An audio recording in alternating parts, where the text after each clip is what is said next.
Hello guys, welcome back to my channel. সকলে ভালো আছো আর আমিও খুব ভালো আছি। তো অনেক দিন পর একটা বড় ব্লগ নিয়ে চলে এসেছি। তো আজকে হচ্ছে কার্তিক পুজো আর আমাদের বাড়িতেও কার্তিক পুজো হবে। তো এখানে তারই তোড়জোড় চলছে। এখানে সব ননদরা আছে আর আমার বোনও এসছে। মামার মেয়ে আর আমার বোন দুজনাই এসছে কালকে। তো আমি বর্ধমান গেছিলাম, তারও ব্লগ আছে, সেগুলো আমি তোমাদের পরে দেখাবো। আর এখানে এই ভিডিওটা আমার ননদ করে দিচ্ছে। এখানে আমরা সবাই মিলে, আমার বোন আলপনা দিচ্ছে, তো সবাই মিলে গল্প করছিলাম। তো এখন আরও অনেক ব্লগ আছে, সেগুলো দেয়া হয়নি। ফাইনালি কার্তিক পুজোটা চলে এসছে। আর আগের বারে তোমরা জানো আমাদের একটা কার্তিক দিয়েছিল, তো এবারেও আমরা ছোটোখাটো করে পুজো করছি। তার জন্য এখানে দুটো কার্তিক। আর এখন সন্ধে হয়ে গেছে, দেখো আমি সব কেটে কুটে রেডি করে দিয়েছি। আর আমাদের এদিকে কী হয় জানো তো, যে একটা করেই কার্তিক দেয়। মানে কার্তিক পুজোর কার্তিক মাস ঢুকলেই মানে কার্তিক মাসের মধ্যেই দিয়ে দেয়। আর বর্ধমানে কি হতো, মানে কার্তিক পুজোর আগের দিন রাতে দিত, কিন্তু এখানে আগে আগেই দিয়ে দেয়। মানে ধরো 1 সপ্তাহ 2 সপ্তাহ বাকি আছে এরকম, তার আগেই দিয়ে দেয়। তো ওতে সুবিধাও হয়। আমাদের তো আগের বারে দিয়েছিল, এবারে আর দেয়নি, এবারে আমরা একটা কার্তিক কিনেছি। তো এখানে আমি ফাইনালি রেডি হচ্ছি এখন, কারণ অনেকটাই লেট হয়ে গেছিলো। তো বর্ধমান গেছিলাম, তারও ব্লগগুলো তোমাদের দেখাবো। আমরা বর্ধমান গেছিলাম হচ্ছে রবিবার না সোমবারে, আর এসছি হচ্ছে বৃহস্পতিবার। আর শুক্রবার বাদ দিয়ে শনিবার হচ্ছিল কার্তিক পুজো। আর শুক্রবার সকাল থেকে আমার প্রচণ্ড বমি, পেটে ব্যথা, কি বলবো, শরীরটা এতটাই খারাপ হয়ে গেছিলো, আমার মনেই হচ্ছিলো না যে পুজো আমাদের হবে বলে। তারপরে শুক্রবার দিন রাতের বেলায় আমাকে ডাক্তার দেখাতে যেতে হয়। তো সেদিন ডাক্তার বলল যে উপোস থাকা যাবে না, মানে খেতে হবে, কিছু হোক খেতে হবে। তো কার্তিক পুজোর দিন আমি তেমন উপোস ছিলাম না, মানে জল বিস্কুট এগুলো খেয়েছিলাম, কারণ আমাকে ওষুধ খেতে হচ্ছিলো। বলল যদি আমি না উপোস থাকি তাহলে হয়তো আমাকে হসপিটালে ভর্তি করতে হবে। সেই ভয়ে আমি খেয়েছিলাম, অতটা উপোস ছিলাম না। কিন্তু আমার বর উপোস ছিল। তো এখানে আমি রেডি হচ্ছি। তার সেই শরীর খারাপের জন্য আমি তেমন ব্লগ করতে পারিনি। যেটুকু আমার বোন আমার ননদ করে দিয়েছে সেগুলোই তোমাদের সাথে ভাবলাম শেয়ার করি। এখানে রেডি হচ্ছি কারণ বাবুন বলেছিল যে 7টার মধ্যে চলে আসবে। আমার এখানে প্রায় সব কিছু কমপ্লিট, মানে রেডি করা, ফলও কাটা হয়ে গেছে। এরপর আমি ফাইনাল রেডিটা হয়ে তারপরে ঠাকুরের জন্য কটা লুচি করব। তো মারা আসতে পারেনি, ভেবেছে মারাও আসবে। আর এখানে আমার বর গেম খেলছিল আর আমার বোন লুকিয়ে লুকিয়ে দেখছে। তো এখানে আমার 2 কার্তিককে কেমন লাগছে তোমরা কমেন্টে বলবে। আর আমি কার্তিকগুলো মানে তুলে রেখে দেবো। অনেকজন কি করে গাছের গোড়ায় দিয়ে আসে, আমি দিয়ে আসবো না, মানে আমি তুলে রেখে দেবো। তারপর আমাকে অনেকজন বলছিল যে রাখতে নেই, কিন্তু আবার অনেকজন বলছে যে রেখে দিতে হয়, বাচ্চা না হওয়া অবধি রেখে দিতে হয়। তো দেখি সবারকার মতামত নিই, আর তোমরাও কমেন্টে বলবে যে কি করলে ভালো হবে। তো এখন আমি এখানে লুচি করছি, লুচি করার জন্য ময়দাটা মাখছি। আর এখানে সবাই বসে আছে, ওখানে আমার একটা ননদ বেলে দিচ্ছে আমাকে একটু। তো লুচি করছি, আমার তো সবই হয়ে গেছে। সকাল থেকে আমাদের এখানে আবার আজকে খেলাও ছিল, ফুটবল খেলা। তো তার জন্য সকাল থেকে তেমন ভিডিও করে দেওয়ার কোনো লোকও ছিল না। প্লাস এত কাজের চাপ, মায়ের স্কুল ছিল, শনিবার ছুটি ছিল না, আমাকে একাই করতে হচ্ছিল। ভাগ্যিস আমার বোনরা এসেছিলো, তার মধ্যে আমার শরীর খারাপ। তো সবাই মিলে সবাই সাহায্য করেছে। তো এখানে এখন লুচি করছি, আর কিছুক্ষণের মধ্যেই বাবুন চলে আসবে। আর আজকে আমাকে কেমন লাগছে কমেন্টে বলো। আর এখানে আমি লুচি করে নিচ্ছি, কটা করব মানে ঠাকুরের জন্য শুধু। আর এমনি তো এখনও লুচি ফুচি খাওয়া যাবে না, আমার যা অবস্থা হয়েছে, পেটে ব্যথা।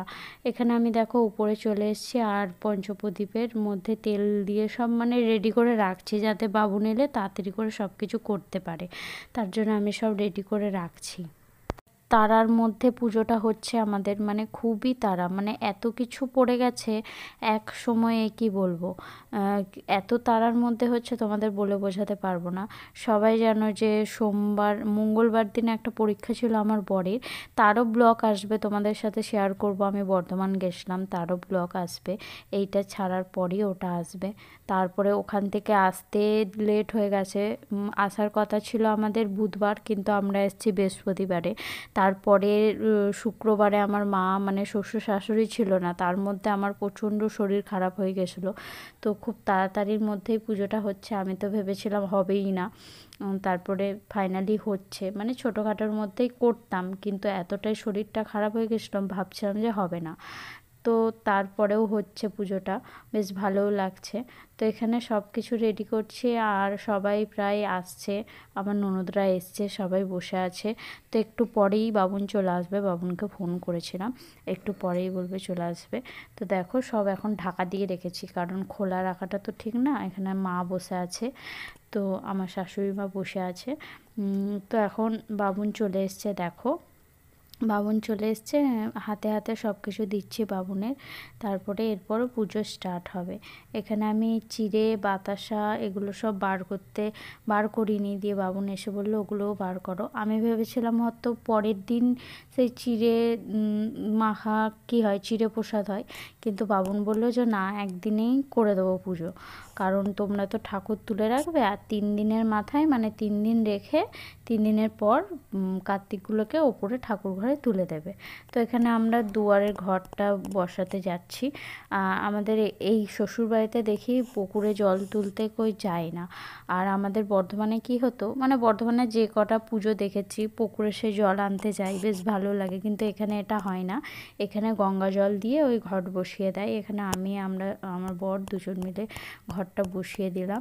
আর বাবা সকাল থেকেই বেলপাতা কলা গাছ পোতা এগুলো সব বাবাই করেছে। আর এই পাশের এটা আমি করতে পারছিলাম না, তাই আমার বর একটু ঠিক করে দিচ্ছিল। তো বাবাও আজকে সারাদিন অনেক কিছু জোগাড় জান্তি সবই করে দিয়েছে।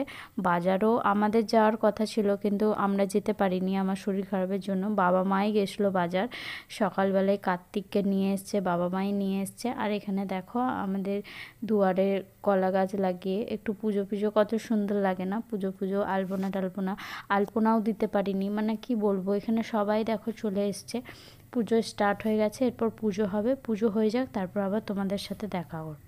ভেবেছিলাম অনেক কিছু করব কার্তিক পুজোর দিন, অনেক মানে লুচি আরও অনেক কিছু করে খেতে দেবো, কিন্তু সেসব কিচ্ছু করতে পারিনি গো, শুধু লুচিটুকুই করেছিলাম, আর কিচ্ছু করতে পারিনি। তো কি করা যাবে, আসছে বছর যদি পারি আবার করব।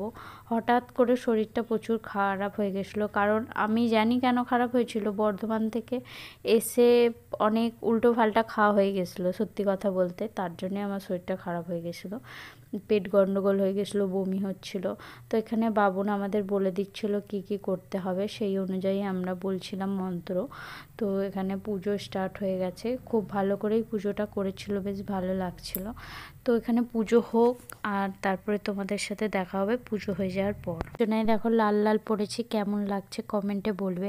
তোমাদের সামনে থেকে দুজন একসাথে দেখাতে পারবো না, কারণ আমার বর তো আসবেই না ক্যামেরার সামনে।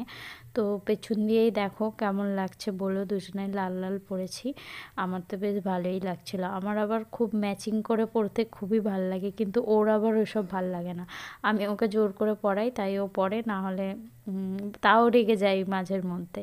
তাও আমি ওকে জোর করে বলি যে না আমি এটা পরবো, তুমি এটা পরো। তো আমার বর আবার পাঞ্জাবি পরতে পছন্দ করে না, কিন্তু আজকেও নিজের থেকেই বলেছিল পাঞ্জাবি পরবে। তো যখন ওই পাঞ্জাবিটা পরবে বলেছে, তখনই আমি ঠিক করে নিয়েছি তাহলে আমি লাল শাড়িটাই পরবো, তার জন্য আমি লাল শাড়িটাই পরেছি। তো জানো তো এরপর পুজো স্টার্ট হয়ে গেছে, আর সব জায়গায় নিয়ম সমান না। তোমাদের বললাম যে আমাদের কার্তিক মাস ঢুকলেই কার্তিক ফেলে দেয়, আর একবার যদি একটা কার্তিক যদি দিয়ে দেয় আর কেউ কার্তিক দেবে না। আর বর্ধমানে কি হয়, যে পারে সে দিয়ে দেয়, মানে 5-6টা, একটা দুটো জটা পারবে দিয়ে দেয়, আর এখানে একটা দিলে আর কেউ দেবে না। মানে সব জায়গায় নিয়ম সমান না, সেটা বুঝতেই পারছো। আমার বাবা মারও আসার কথা ছিল, কিন্তু এখন অনেক জমিতে যেন ধান কাটা কাজ শুরু হয়ে গেছে, সেই কারণে বাবা মা আসতে পারেনি, নাহলে বাবা মাও আসতো। খুব আমি বলেছিলাম মায়ের আসার ইচ্ছে ছিল, কিন্তু কাজও তো করতে হবে বলো, যারা খেটে খায় তারাই জানে কতটা কষ্ট এই কাজের সময়ই কাজ। তারপর তো সারা জীবন মাঠে যতদিন কাজ হবে তারপর বসেই থাকতে হবে, তার জন্য মা বললো এখন কাজ হচ্ছে এখন করি, পরে তখন যাব। এখানে দেখো সবাই পুচকেগুলো চলে এসছে, আমার ননদরাও আছে। কার্তিক পুজোর আগে অনেক কিছু ভেবে রেখেছিলাম যে এটা করব সেটা করব, মানে তেমন কাউকে তো নেমন্তন্ন করিনি, বাড়ির কজনাই ছিলাম, কিন্তু তাও অনেক কিছু ভেবেছিলাম। তার মধ্যে ওর পরীক্ষা পড়ে গেল, আমাদের বর্ধমান যাওয়া, তারপরে আমার শরীর খারাপ, বাবা মাও একদিন ছিল না, সেই সব নিয়ে পুরো ঘেটে মানে পুজোটা হচ্ছে এটুকুনি। তাও ছোটোখাটো করে করতাম, তাও আরও অনেক কিছু ভেবেছিলাম আমি, কিন্তু আমার এতটাই শরীর খারাপ যে আমি উঠতেই পারছিলাম না। মানে যেদিন পুজো শনিবার দিন, সেদিন তো আমি সকালে 9টা অবধি শুয়েই ছিলাম, এত পেটে ব্যথা করছিল কি বলবো। তো পুজো শেষ হয়ে গেছিলো, তারপরে আর কোনো ভিডিও করা হয়নি। তারপরে রাতে প্রসাদ খেয়ে, আমি আর কিছু খাইনি, ওই ফল প্রসাদ খেয়েই শুয়ে পড়েছিলাম। আর আজকের ব্লগটা এই পর্যন্তই। ভালো লাগলে লাইক, কমেন্ট, শেয়ার অ্যান্ড চ্যানেলটা সাবস্ক্রাইব করে দেবে। আর যারা ফেসবুক পেজ থেকে দেখছো তারা পেজটাকে ফলো করে দেবে। চলো বাই, সবাইকে গুড নাইট।